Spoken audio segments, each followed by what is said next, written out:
Hello, I'm continuing on with my eulogy. Where was I? 1 Corinthians chapter 15 verse 51 says this, "Not all of us will sleep, but we will all be changed in a moment, in the twinkling of an eye, at the last shofar," which is a Hebrew horn or trumpet made out of a ram's horn. "Because the shofar will sound, and the dead will be raised incorruptible, and we will be changed." Then in Daniel chapter 12 verse 13 it reads, "But you should go your way until the end. You will rest, and then at the end of the days you will arise to receive what you have been allotted." So the messenger from Yahweh speaking to Daniel, the angelic messenger, speaking to Daniel, and tell him that he should go and do his thing. He should go and live his life, because then he'll rest, he'll die, he'll sleep. And then at the end of the days, at the end of time, he'll arise, he'll come to life again, to receive what's been allotted to him, to receive his reward, to receive what's been decided to be given to him. So as of right now, I think it's probably safe to say that Daniel is probably sleeping, waiting, in death.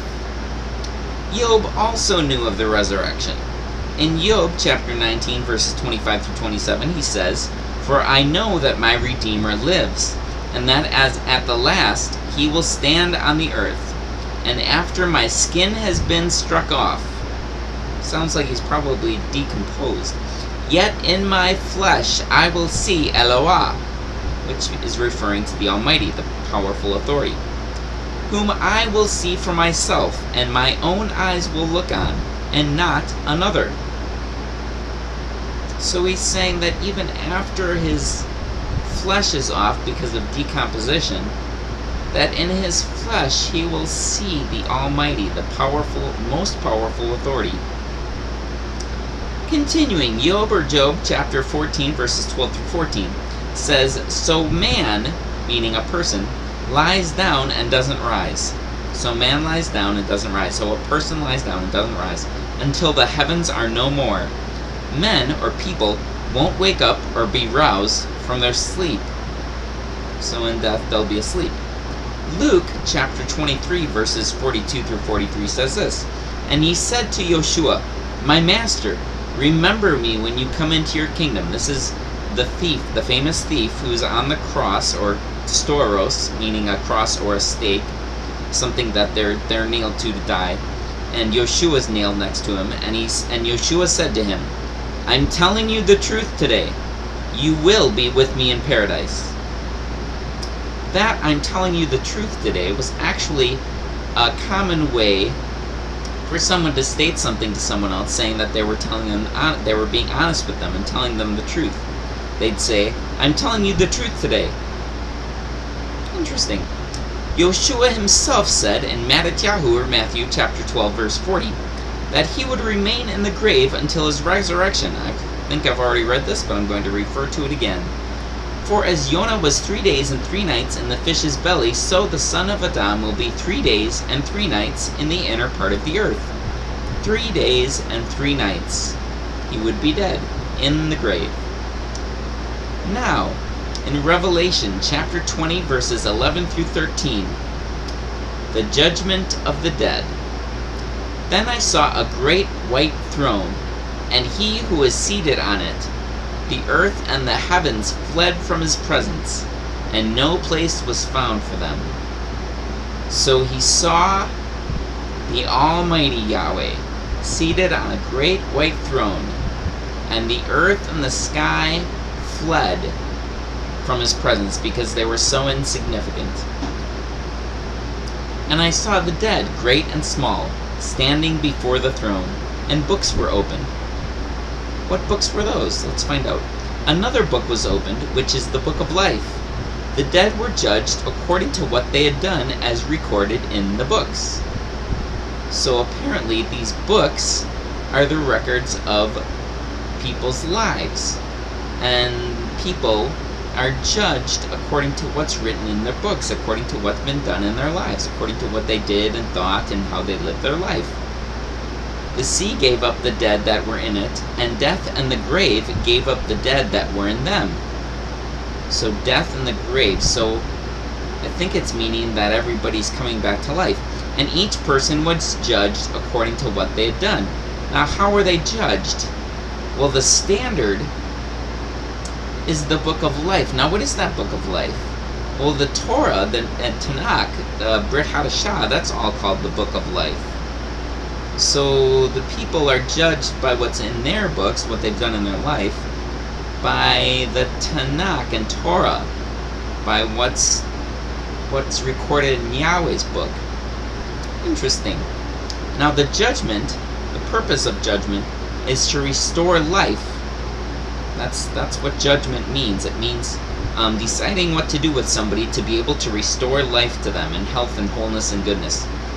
Yochanan Aleph, or 1 John, chapter 3, verses 1 through 2 says this: "See what sort of love the Father has given to us, that we are called Yahweh's children.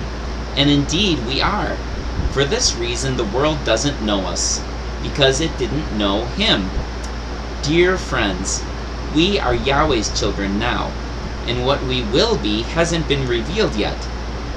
We know that whenever it is revealed, we will be like Him, because we will see Him just as He is."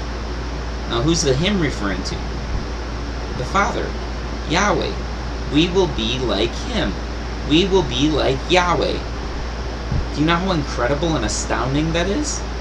This is the being that's created everything, that is all-powerful and has everything in control and knows exactly what He's doing.